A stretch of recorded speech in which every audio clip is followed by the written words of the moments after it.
Pagi itu, Arman tengah menyapu halaman pesantren ketika seorang santri mendatanginya membawa sepucuk surat.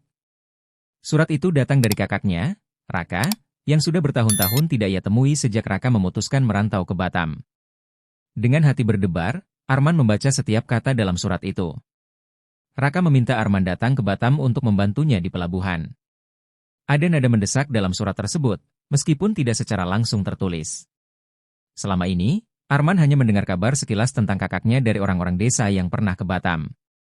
Raka dikenal sebagai pria pekerja keras, tetapi sejak beberapa tahun terakhir, kabarnya semakin jarang terdengar. Surat ini menjadi kesempatan untuk bertemu dan memahami apa yang sebenarnya terjadi. Namun, Arman bingung.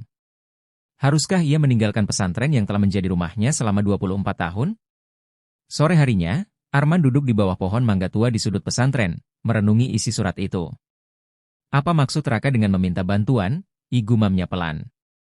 Perasaan rindu, cemas, dan tanggung jawab bercampur menjadi satu. Arman tahu, ini bukan permintaan biasa.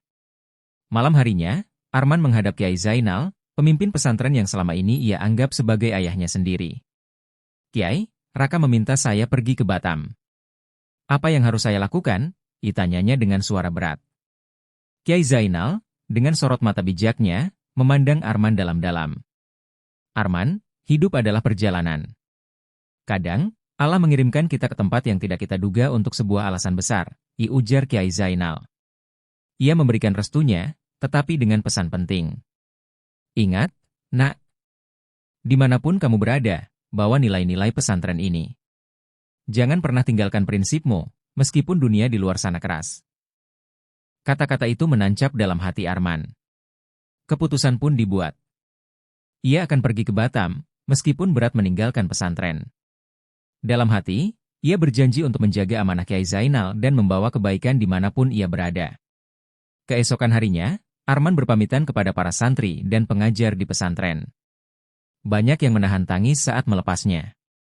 Arman, jangan lupa kirim kabar, ujar salah seorang sahabatnya, Faiz. Kita akan merindukanmu. Dengan tas kecil berisi pakaian dan kitab-kitab yang selalu ia bawa, Arman memulai perjalanan panjang ke Batam. Perjalanan ini bukan hanya fisik, tetapi juga perjalanan emosional. Ia meninggalkan tempat yang telah membesarkannya, menuju dunia yang tidak ia kenal sama sekali. Saat kapal perlahan meninggalkan dermaga, Arman berdiri di tepi dek, menatap lautan luas. Ia merasa kecil di tengah kebesaran alam ini, tetapi ada sesuatu dalam dirinya yang membara, keinginan untuk membantu kakaknya, apapun tantangannya. Setibanya di pelabuhan Batam, Arman melihat Raka berdiri di antara kerumunan orang. Kakaknya tersenyum lebar dan melambaikan tangan, tetapi Arman menangkap sesuatu yang aneh. Di balik senyuman itu, ada bayang-bayang kelelahan dan mungkin ketakutan. Arman, akhirnya kamu datang, seru Raka sambil memeluk adiknya erat. Aku benar-benar membutuhkanmu di sini. Pelukan itu terasa hangat, tetapi ada ketegangan dalam suaranya yang tidak bisa disembunyikan. Ayo, kita pulang. Banyak yang harus kuberitahu, katanya sambil menggiring Arman ke arah kios kecil di dekat pelabuhan. Malam itu, di sebuah kamar sempit di atas kios, Raka mulai bercerita tentang pekerjaannya dan masalah yang ia hadapi. Namun, ia tidak menceritakan semuanya. Arman merasa ada bagian dari cerita itu yang sengaja disembunyikan oleh kakaknya. Hari-hari awal di Batam adalah adaptasi besar bagi Arman. Ia membantu Raka menjaga kios kecil yang menjual berbagai kebutuhan pekerja pelabuhan. Kehidupan di pelabuhan penuh dengan hiruk-pikuk dan kesibukan, jauh berbeda dari suasana damai pesantren. Meski awalnya sulit, Arman mulai terbiasa dengan rutinitas baru. Ia bahkan mulai belajar mengenal para pelanggan tetap kios mereka, para pekerja kasar yang sebagian besar memiliki kehidupan keras. Namun, Arman tetap merasa ada sesuatu yang salah. Raka sering terlihat tegang dan terkadang berbicara dengan orang-orang yang tampak mencurigakan. Raka, apa sebenarnya yang terjadi di sini? Tanya Arman suatu malam. Namun, Raka hanya tersenyum kecil dan berkata, tidak usah khawatir, Arman. Kamu hanya perlu membantuku di sini. Jawaban itu justru membuat Arman semakin curiga. Sesuatu yang besar sedang terjadi, dan ia tahu cepat atau lambat ia akan mengetahuinya. Arman mulai menyadari ada sesuatu yang tidak beres dengan kehidupan di pelabuhan. Beberapa pedagang berbisik tentang kelompok preman yang sering datang meminta uang keamanan. Mereka mengatakan bahwa para preman itu tidak segan menggunakan kekerasan jika permintaan mereka tidak dipenuhi. Suatu pagi, Arman melihat dari jauh bagaimana sekelompok pria bertubuh besar mendatangi kios Raka. Senyum tipis di wajah mereka tidak bisa menutupi aura ancaman yang mereka bawa. Raka tampak gelisah saat berbicara dengan mereka. Setelah itu, ia menyerahkan uang dari laci kios dengan tangan gemetar. Arman mendekati Raka setelah para preman pergi. "Siapa mereka, Kak?" tanyanya tegas. Raka hanya menggeleng dan berkata, "Ya hanya orang-orang yang menjaga ketertiban di sini." Jawaban itu jelas bohong, tetapi Arman memilih diam, menunggu waktu yang tepat untuk mencari tahu lebih lanjut. Hari yang dinanti Arman akhirnya tiba. Siang itu, para preman kembali mendatangi kios mereka. Salah satu dari mereka, seorang pria berambut cepak dengan tato di lengannya, berbicara dengan nada sinis. "Raka, jangan lupa bayar minggu ini. Kalau telat lagi, kamu tahu akibatnya." Arman, yang berdiri di belakang kakaknya, mengepalkan tangan. Ia ingin maju dan menghadapi mereka, tetapi tatapan tajam Raka menghentikannya. Raka menyerahkan amplop kecil kepada salah satu preman, sambil berkata, "Ya ini uangnya. Jangan ganggu kami lagi." Namun, salah satu preman lain justru mendorong Raka hingga terjatuh. "Hati-hati kalau bicara. Kami ini yang bikin tempat ini aman," ucapnya sambil tertawa. Arman tidak tahan lagi. Ia maju selangkah, tetapi Raka buru-buru menarik tangannya. "Jangan, Arman. Biar aku yang urus," bisik Raka. Dengan hati membara, Arman hanya bisa menahan diri. Malam itu, setelah para preman pergi, Arman dan Raka duduk di depan kios, memandangi langit malam. "Kenapa kakak membiarkan mereka berlaku seperti itu?" tanya Arman dengan nada kesal. "Kita tidak bisa terus hidup dalam ketakutan." Raka tersenyum pahit. "Arman, dunia di luar pesantren tidak seperti yang kamu bayangkan. Aku hanya ingin kita selamat. Aku tahu kamu marah, tapi jangan sampai amarahmu membutakanmu." Ia menepuk bahu Arman dan melanjutkan, "Jikamu masih punya masa depan. Suatu hari, kembali saja ke pesantren. Hidup ini bukan untuk dihabiskan dengan kebencian." Kata-kata Raka membuat Arman termenung. Ia memandang kakaknya yang tampak lelah, baik secara fisik maupun mental. Dalam hati, ia berjanji akan melindungi Raka, apapun yang terjadi, meskipun dunia pelabuhan ini terasa begitu keras dan kejam. Suatu malam, Arman pergi ke pasar untuk membeli bahan makanan. Saat ia kembali, pemandangan yang mengerikan menyambutnya. Di depan kios, Raka tergeletak dengan tubuh penuh luka, napasnya tersengal-sengal. "Raka!" Arman berlari menghampiri kakaknya dan memapahnya ke pangkuannya. Darah mengalir deras dari luka di perut dan dada Raka. "Siapa yang melakukan ini?" teriak Arman dengan mata berkaca-kaca. Raka hanya tersenyum lemah, mencoba mengucapkan sesuatu, tetapi suaranya terlalu pelan untuk didengar. Arman merasa dunia runtuh di sekelilingnya. Ia berteriak meminta tolong, tetapi pelabuhan yang biasanya ramai kini terasa sunyi. Di bawah cahaya lampu jalan yang redup, Arman merasakan dinginnya tubuh kakaknya yang perlahan melemah. Malam itu menjadi malam terburuk dalam hidup Arman. Dengan air mata yang terus mengalir, ia menyaksikan nyawa Raka perlahan-lahan pergi dari tubuhnya. "Maafkan aku, karena tidak bisa melindungimu," bisik Arman dengan suara serak.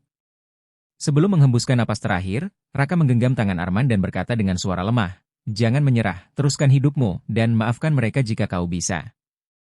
Kata-kata itu menjadi pesan terakhir Raka sebelum matanya tertutup untuk selamanya. Duka mendalam menyelimuti Arman. Ia tidak hanya kehilangan seorang kakak, tetapi juga seorang pahlawan dalam hidupnya. Namun, di tengah kesedihannya, ada tekad yang mulai tumbuh. Ia tidak akan membiarkan kematian Raka sia-sia. Arman mulai mencari informasi tentang kelompok preman yang menyerang kakaknya. Pedagang lain memberi petunjuk lokasi persembunyian mereka. Setelah pemakaman Raka, Arman mulai menggali informasi tentang para preman yang menyerang kakaknya. Ia mengunjungi beberapa pedagang di sekitar pelabuhan, berharap menemukan petunjuk. Awalnya, mereka enggan berbicara, takut akan balasan dari para preman. Namun, perlahan, kepercayaan mereka tumbuh setelah melihat keteguhan Arman. Seorang pedagang tua bernama Pak Musa akhirnya memberikan informasi. Mereka sering terlihat di gudang tua di ujung pelabuhan. "Tapi hati-hati, nak. Mereka bukan orang sembarangan. Kalau kau melawan mereka, nyawamu bisa melayang," katanya dengan nada prihatin. Meskipun diperingatkan, Arman tidak gentar. Dendam dan rasa kehilangan telah membakar semangatnya. Ia bertekad menemukan keadilan, bukan hanya untuk Raka, tetapi juga untuk para pedagang yang selama ini hidup dalam ketakutan. Arman menghabiskan beberapa malam mengintai gudang tua yang dimaksud Pak Musa. Gudang itu tampak gelap dan suram, tetapi dari kejauhan, ia bisa melihat beberapa orang keluar masuk. Sesekali terdengar suara tawa kasar dan musik keras dari dalamnya. Ia memperhatikan pola pergerakan mereka, mencatat kapan gudang tampak sepi dan kapan dijaga ketat. Dengan ilmu strategi yang ia pelajari di pesantren, Arman mulai menyusun rencana. Ia tahu, menyerang langsung akan menjadi bunuh diri. Dalam keheningan malam, Arman berdoa dengan khusyuk, meminta kekuatan dan petunjuk. Ia percaya, perjuangannya ini bukan semata balas dendam, tetapi juga untuk menghentikan kejahatan yang telah merenggut nyawa kakaknya dan menindas banyak orang. Malam itu, dengan keberanian yang didukung oleh keyakinannya, Arman menyelinap ke gudang tua. Ia membawa tongkat kayu yang ia temukan di pelabuhan, serta ilmu bela diri yang telah lama ia latih di pesantren. Dalam kegelapan, ia mengendap-endap mendekati pintu gudang. Ketika salah satu preman keluar sendirian, Arman segera menghajarnya hingga tak sadarkan diri. Ia menyeret tubuh pria itu ke sudut gelap sebelum masuk ke dalam gudang. Di dalam, suasana riuh dengan beberapa preman yang sedang berjudi. Mereka sama sekali tidak menyadari bahaya yang mendekat. Arman menyerang dengan cepat dan tak terduga. Satu demi satu preman jatuh dengan pukulan dan tendangan yang terlatih. Namun, mereka segera menyadari kehadirannya, dan pertarungan berubah menjadi kekacauan. Meski kalah jumlah, Arman bertarung dengan tekad yang membara, menghajar setiap preman yang mencoba melawannya. Pertarungan itu berlangsung sengit. Para preman yang lebih besar dan lebih kuat mulai mengepung Arman. Tubuhnya mulai terasa lelah, tetapi ia terus bertahan. Dalam hatinya, ia melafalkan doa-doa yang diajarkan di pesantren, mencari kekuatan dari Sang Maha Kuasa. Ketika jumlah mereka semakin banyak, Arman menggunakan ajian rawa rontek yang pernah diajarkan oleh gurunya. Dengan ajian itu, ia mampu memulihkan tenaganya seolah-olah tidak pernah terluka. Satu demi satu preman jatuh oleh kekuatan dan keberaniannya. Namun, meskipun ajian itu memberinya keunggulan, tubuhnya tetap memiliki batas. Kelelahan mulai menggerogoti Arman. Ia tahu, pertarungan ini harus segera diselesaikan, atau ia akan kalah oleh jumlah musuh yang terus bertambah. Saat Arman hampir kehabisan tenaga, seorang pria bertubuh besar dengan wajah penuh bekas luka muncul dari belakang. Dialah Darman, pemimpin para preman. Dengan suara lantang, ia berteriak, "Siapa kau berani mengacau di sini? Kau hanya mencari mati." Darman melangkah maju, membawa tongkat besi yang ia ayunkan dengan kekuatan luar biasa. Pertarungan antara Arman dan Darman pun dimulai. Darman jauh lebih tangguh daripada preman lainnya. Setiap serangannya terasa seperti menghantam batu. Meski kelelahan, Arman tidak menyerah. Ia mengerahkan seluruh kekuatannya, mengandalkan ajian rawa rontek dan teknik bela diri yang ia pelajari. Pertarungan itu menjadi lebih brutal, dengan suara benturan dan teriakan yang menggema di dalam gudang tua. Keduanya berjuang mati-matian, saling mencoba menjatuhkan satu sama lain. Setelah pertarungan sengit, Darman terkapar di lantai gudang. Tubuhnya penuh luka, dan para preman lainnya telah melarikan diri setelah melihat pemimpin mereka dikalahkan. Arman berdiri di tengah ruangan yang porak-poranda, napasnya terengah-engah. Ia merasa kemenangan ini tidak memberikan kebahagiaan seperti yang ia bayangkan. Dalam keheningan, bayangan Raka terlintas di benaknya. "Ini untukmu, Kak," bisik Arman dengan suara serak. Namun, kesadaran bahwa kakaknya tidak lagi di sisinya membuat hati Arman kembali terasa hampa. Meski para preman telah dikalahkan, rasa kehilangan itu tetap mendalam. Saat meninggalkan gudang, Arman membawa perasaan campur aduk. Ia telah menuntaskan dendamnya, tetapi ia juga tahu bahwa kekerasan tidak pernah benar-benar menyelesaikan segalanya. Kini, ia harus mencari cara untuk melanjutkan hidup tanpa terbebani oleh bayang-bayang masa lalu. Kabar tentang keberanian Arman menyebar dengan cepat di pelabuhan. Para pedagang yang selama ini hidup dalam ketakutan mulai merasa lega. Mereka mendekati Arman, menyampaikan rasa terima kasih atas keberaniannya melawan para preman yang telah lama menindas mereka. "Terima kasih, Nak. Kami akhirnya bisa berjualan tanpa takut lagi," kata Pak Musa sambil menepuk bahu Arman. Beberapa pedagang bahkan menawarkan bantuan, mulai dari makanan hingga uang, sebagai bentuk rasa hormat mereka. Namun, Arman menolaknya dengan halus. Aku tidak melakukan ini untuk balasan apapun, jawabnya tegas. Meski demikian, simpati dari para pedagang memberikan Arman sedikit rasa kedamaian. Ia merasa perjuangannya tidak sia-sia, meskipun beban kehilangan Raka masih menghantui hatinya. Namun, kedamaian itu tidak berlangsung lama. Beberapa hari setelah kemenangan di gudang, seorang pedagang mendatangi Arman dengan wajah panik. Arman, ada dukun yang sedang mencarimu. Dia dikenal sebagai Ki Adiwangsa. Katanya, dia melindungi para preman di pelabuhan, ujarnya. Arman mendengar kabar itu dengan tenang, tetapi hatinya berdebar. Ia tahu, lawan kali ini bukan sekadar manusia biasa. Ki Adiwangsa terkenal sebagai seorang dukun sakti yang menguasai ilmu hitam. Banyak yang mengatakan bahwa ia bisa mengendalikan kekuatan gaib untuk menghukum siapa saja yang berani menentangnya. Malam itu, Arman memperkuat doanya. Ia menyadari bahwa perjuangannya belum selesai. Ancaman yang lebih besar telah datang, dan kali ini, ia harus bersiap menghadapi kekuatan yang tidak terlihat. Arman akhirnya bertemu dengan Ki Adiwangsa di sebuah rumah tua yang terletak di pinggir pelabuhan.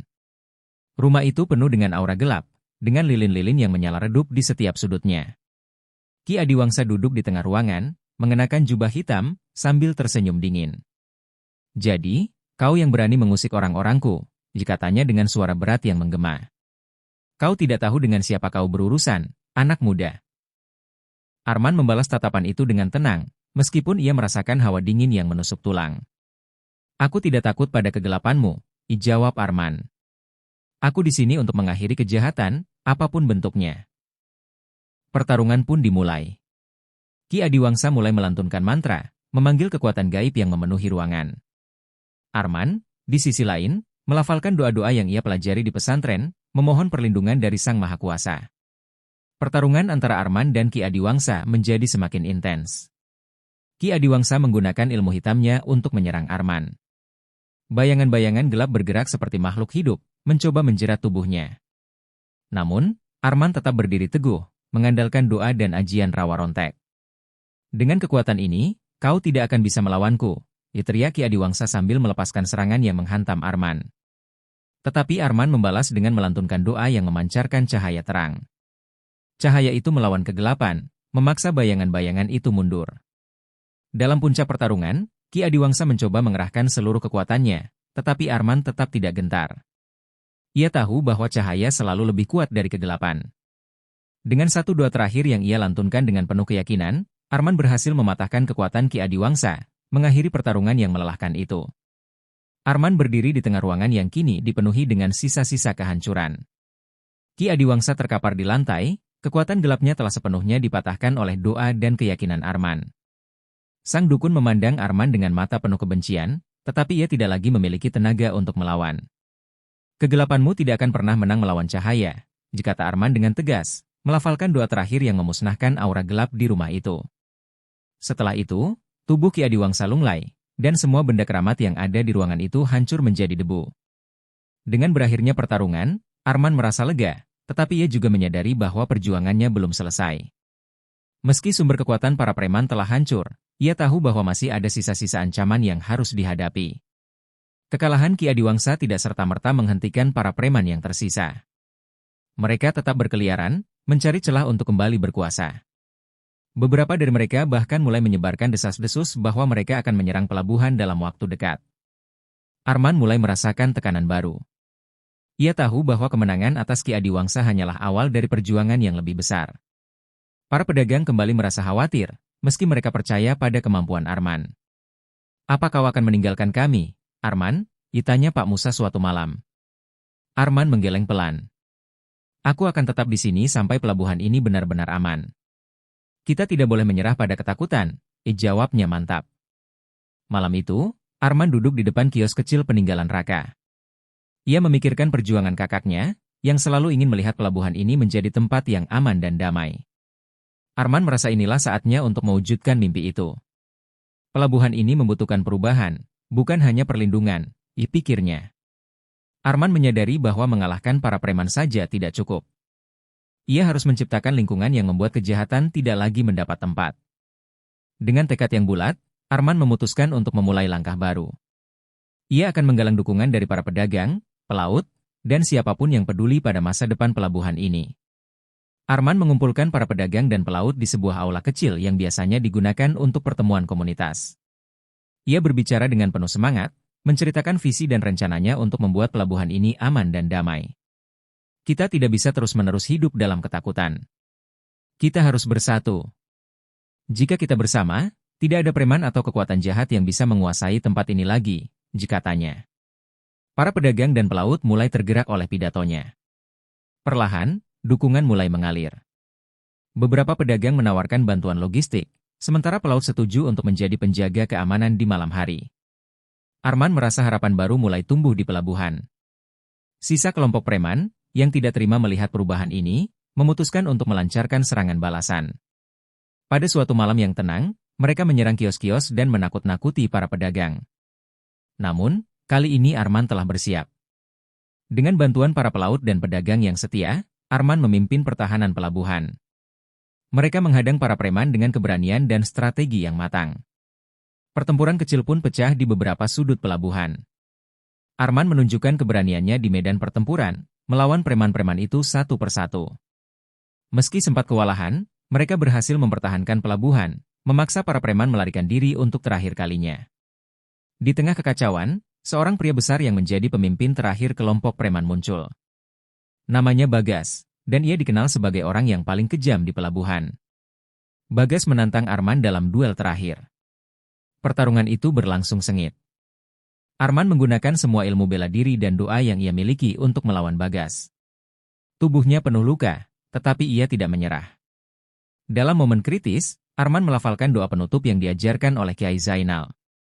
Dengan kekuatan keyakinannya, Arman berhasil mengalahkan Bagas. Pertarungan itu menjadi penutup dari rangkaian panjang perjuangan melawan kejahatan di pelabuhan. Kemenangan atas Bagas membawa kedamaian bagi pelabuhan. Para pedagang kembali bekerja tanpa rasa takut, dan suasana di pelabuhan mulai pulih seperti sedia kala. Arman merasa lega melihat senyum di wajah orang-orang yang selama ini hidup dalam bayang-bayang ketakutan. Para pedagang menyatakan rasa terima kasih mereka kepada Arman. Kau telah mengembalikan harapan kami, kata Pak Musa. Namun, Arman hanya tersenyum. Baginya, kemenangan ini adalah hasil kerja keras bersama. Pelabuhan kini menjadi tempat yang lebih baik, dan Arman merasa bahwa perjuangannya akhirnya membuahkan hasil yang berarti. Suatu pagi, Arman duduk di depan kios kecil itu, mengenang Raka. Ia memandangi laut yang tenang, membayangkan kakaknya tersenyum bangga di suatu tempat. Aku telah memenuhi janjimu, Kak, katanya lirih. Kenangan tentang Raka memberinya kekuatan untuk melanjutkan hidup. Arman berjanji untuk terus menjaga nilai-nilai kebaikan yang diajarkan kakaknya, memastikan bahwa perjuangan Raka tidak pernah sia-sia. Meski rasa kehilangan itu masih ada, Arman merasa damai. Ia tahu, cinta dan pengorbanan kakaknya akan selalu menjadi bagian dari dirinya. Setelah memastikan pelabuhan benar-benar stabil, Arman memutuskan untuk kembali ke pesantren. Ia berpamitan kepada para pedagang dan pelaut yang telah menjadi keluarga barunya. Kami akan merindukanmu, Arman, kata Pak Musa dengan mata berkaca-kaca. Arman kembali dengan hati yang lebih lapang dan jiwa yang lebih kuat. Ia membawa pelajaran berharga dari pengalaman yang mengubah hidupnya. Pesantren kembali menjadi tempat yang ia sebut rumah. Di sana, ia berbagi kisahnya dengan para santri lain, menginspirasi mereka untuk selalu berani menghadapi tantangan dengan keimanan dan keberanian. Hari-hari Arman di pesantren dipenuhi dengan pembelajaran baru. Ia kembali mendalami ilmu agama, tetapi kini dengan perspektif yang lebih luas. Pengalamannya di pelabuhan memberinya pemahaman mendalam tentang kehidupan dan pentingnya berjuang demi kebaikan. Arman bertekad untuk menjadi pribadi yang lebih baik, menjaga kebenaran, dan membantu mereka yang membutuhkan.